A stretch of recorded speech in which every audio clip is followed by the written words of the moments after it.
അമ്പലപ്പുഴ നിയോജക മണ്ഡലത്തിലെ നഗരസഭാ വാർഡും സമീപ പഞ്ചായത്തും അതിർത്തി പങ്കിടുന്ന വാടപ്പുഴി പാലവും റോഡും യാഥാർത്ഥ്യമാകുന്നു. നഗരത്തിന്റെ ഭാഗമായ ഈ പ്രദേശത്തു നിന്നും ഇവിടുത്തെ ജനങ്ങൾക്ക് ബസ്സിൽ യാത്ര ചെയ്യണമെങ്കിൽ കിലോമീറ്ററുകളോളം നടക്കേണ്ട ഗതികേടിലാണ് നാട്ടിലെ ജനങ്ങൾ. ഈ പാലത്തിന്റെ സമീപത്തു നിന്നും നഗരവുമായി ബന്ധിപ്പിക്കുന്ന KSRTC ബസ് സർവീസ് കഴിഞ്ഞ കോവിഡ് കാലത്ത് നിന്നുപോയതാണ്. ഈ തീരദേശ മേഖലയുടെ വലിയൊരു സ്വപ്നമാണ് വീണ്ടും പൂവണിയുന്നത്. തീരദേശത്തെ ഈ റോഡും പാലവും ഉദ്ഘാടനം ചെയ്യുന്നതിനോടൊപ്പം നിലച്ചുപോയ ബസ് സർവീസ് പുനരാരംഭിക്കുവാനുള്ള നടപടികൾ ആരംഭിച്ചു എന്നാണ് അമ്പലപ്പുഴ MLA H. സലാം അവകാശപ്പെടുന്നത്. നേരത്തെ വാടപ്പുഴി വടക്കേക്കരയിൽ വരെ ഒരു ബസ് സർവീസ് ഉണ്ടായിരുന്നു. ആ ബസ് സർവീസ് വളരെയധികം ബസ് സർവീസാണ്. അത് പുനരാരംഭിക്കാൻ അതിപ്പോ നേരത്തെ തന്നെ 2 പ്രാവശ്യം എഴുതി കൊടുത്തിട്ടുള്ളതാണ്. ഈ വഴിയുടെ അസൗകര്യം കൊണ്ടാണ് അത് തുടങ്ങാതിരുന്നത്.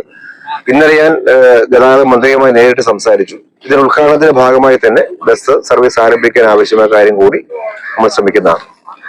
കഴിഞ്ഞ കുറേയേറെ വർഷങ്ങളായി മാറി മാറി ഈ നിയമസഭാ മണ്ഡലത്തെ പ്രതിനിധീകരിച്ച ജനപ്രതിനിധികൾ ഈ വിഷയത്തിൽ ശക്തമായ ഇടപെടലുകൾ നടത്തിയിട്ടുണ്ട്. സഞ്ചാര സ്വാതന്ത്ര്യം സ്ഥാപിച്ചു കിട്ടാൻ ജനകീയ സമരങ്ങൾ നടന്നിട്ടുണ്ട്. എല്ലാത്തിനും പരിസമാപ്തി കുറിച്ച് ജനകീയ MLA H. സലാം ജനങ്ങൾക്ക് നൽകിയ വാഗ്ദാനം പാലിക്കുകയാണ്. വാടപ്പുഴി പാലവും റോഡും ഒപ്പം ഇതുവഴിയുള്ള ബസ് സർവീസും. അമ്പലപ്പുഴ നിയോജക മണ്ഡലത്തിലെ തീരദേശത്തെ ഏറ്റവും പ്രധാനപ്പെട്ടൊരു പാതയാണ്.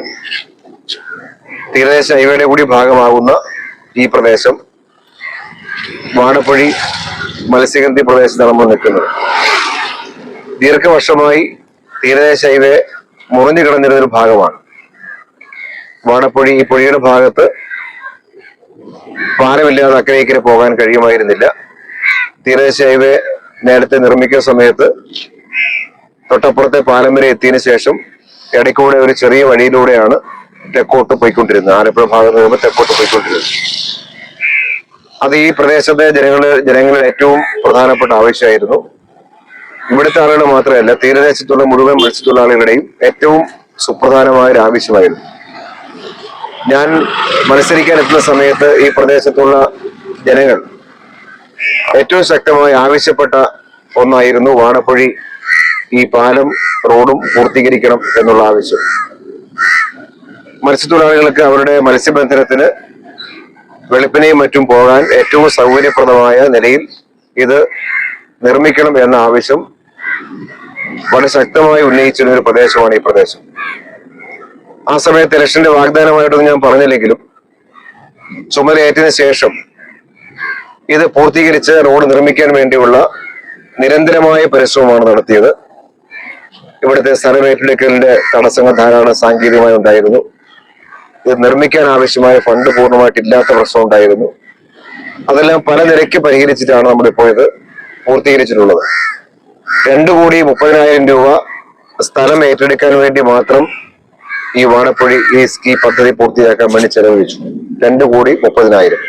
കോടതി കേസ് ഉണ്ടായിരുന്നു, അതിന്റെ കൂടെ തടസ്സങ്ങൾ വന്നു. പിന്നെ ശക്തമായി അത് ഭൂമി ഏറ്റെടുക്കൽ നടപടികൾ മുന്നോട്ട് കൊണ്ടുപോയി. അതിനുവേണ്ടി മാത്രം ഒരു 10ഓളം മീറ്റിങ്ങുകൾ ഞാൻ തന്നെ പങ്കെടുത്തുകൊണ്ട് വിളിച്ച് കൂട്ടിയിരുന്നു. അതിന് കേസിന് അവസാനം തർക്കമുണ്ടായിരുന്ന ഒരു കൂട്ടരുടെ പൈസ കോടതിയിലേക്ക് കെട്ടിവെക്കാൻ വേണ്ടി തീരുമാനിക്കുന്നതുവരെ എത്തിക്കൊണ്ടാണ് ഭൂമി ഏറ്റെടുത്തത്. അതിനുശേഷമാണ് നിർമ്മിക്കാൻ ആവശ്യമായ കാര്യത്തേക്ക് വന്നത്. നേരത്തെ 7 മീറ്റർ വീതിയിലാണ് പാലം നിർമ്മിച്ചിരുന്നത്. റോഡിന്റെ വീതി 10 മീറ്റർ ഉണ്ടായിരുന്നു സ്ഥലമെടുത്തപ്പോ.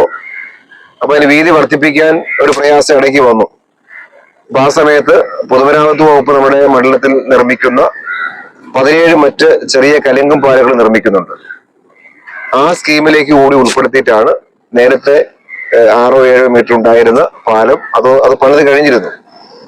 അതിന്റെ എക്സ്റ്റൻഷനായി, അതിന്റെ അടുത്ത സ്പാനായി ബാക്കിയുള്ള വീതി കൂടി ചേർത്ത് ഏതാണ്ട് 10 മീറ്റർ വീതി തന്നെ ഉപയോഗപ്പെടുത്താൻ പറ്റുന്ന പോലെയാണ് ഇപ്പോൾ പാലം നിർമ്മിച്ചിട്ടുള്ളത്. റോഡും പാലവും അപ്രോച്ചും പാലവും എല്ലാം കൂടി നിർമ്മിക്കാൻ ഏതാണ്ട് 1,45,00,000 രൂപ ചെലവഴിക്കപ്പെട്ടു. അതിന്റെ പുറമേക്കുള്ള ടാറിങ് BMBC ആണ് ചെയ്തിരിക്കുന്നത്. അതിന് 45,00,000 രൂപ ചെലവായി. ഇങ്ങനെ സ്ഥലമെടുപ്പ്, ഈ സംരക്ഷണ ഭിത്തി, അപ്രോച്ച് റോഡ്, പാലം നിർമ്മാണം, റോഡ് നിർമ്മാണം, ഇത്രയും കാര്യത്തിന് 3,96,00,000 രൂപയാണ് സംസ്ഥാന ഗവൺമെന്റ് ഈ വാടപ്പുഴി പദ്ധതി പൂർത്തിയാക്കാൻ ചെലവഴിച്ചത്. അപ്പുറത്തെ മത്സ്യഗന്ധി ഭാഗമാണ്. അവിടുന്ന് ആലപ്പുഴ തീരദേശത്തൂടെ വടക്കോട്ട് പോകാൻ കഴിയുന്ന തരത്തിലേക്കുള്ള പ്രധാനപ്പെട്ട ഒരു പാത പൂർത്തിയാക്കാൻ കഴിഞ്ഞു എന്നുള്ളത് ജനങ്ങൾ മുന്നോട്ട് വെച്ച ആവശ്യം അത് നിറവേറ്റാനും അവരോട് പറഞ്ഞ വാക്ക് പാലിക്കാനും കഴിഞ്ഞു എന്ന ചാരിതാർത്ഥ്യം നിശ്ചയമായും എന്നെ പോലുള്ളവർക്കുണ്ട്. ഞാനും അതുപോലെ ഇവിടുത്തെ കൗൺസിലർ മേരി ദിന ഇവിടെയുണ്ട്, മറ്റിവിടുത്തെ പൊതുപ്രവർത്തകരെല്ലാം ഇവിടെയുണ്ട്. എല്ലാവരുടെയും വളരെ ആത്മാർത്ഥമായൊരു സഹകരണം കൊണ്ടാണ് നമുക്കിത് പൂർത്തിയാക്കാൻ കഴിഞ്ഞിട്ടുള്ളത്. ഇതിപ്പോ പൂർത്തീകരിച്ച് വന്നപ്പോ ഒരു നല്ല ടൂറിസം പ്ലേസ് ആയി കൂടി നമ്മുടെ ഈ പ്രദേശം മാറുകയാണ്. ഇത് പൊഴിയാണ്, അപ്പുറത്ത് കടലാണ്. സ്വാഭാവികമായിട്ടും ഒരു നല്ല നിലയിൽ നമുക്ക് ഡെവലപ്പ് ചെയ്യാൻ കഴിയുന്ന പ്രദേശമായി നമ്മുടെ ഈ പ്രദേശത്തെ മാറ്റി തീർക്കുവാൻ കഴിഞ്ഞിട്ടുണ്ട്. ഇതിനുവേണ്ടി സഹകരിച്ച സ്ഥലം വിട്ടുതരുന്ന ഉൾപ്പെടെയുള്ള കേസും മറ്റുമൊക്കെ ഉണ്ടായിരുന്നെങ്കിലും അത് പല ആൾക്കാരോടും അതിന്റെ ഒത്തുതീർപ്പ് ഫോർമുലയൊക്കെ മുന്നോട്ടൊക്കെ വെച്ചിരുന്നു. എല്ലാ നിലയ്ക്കും സഹകരിച്ച മുഴുവൻ ആളുകളോടും പ്രത്യേകമായ നന്ദി കൂടി രേഖപ്പെടുത്തുകയാണ്.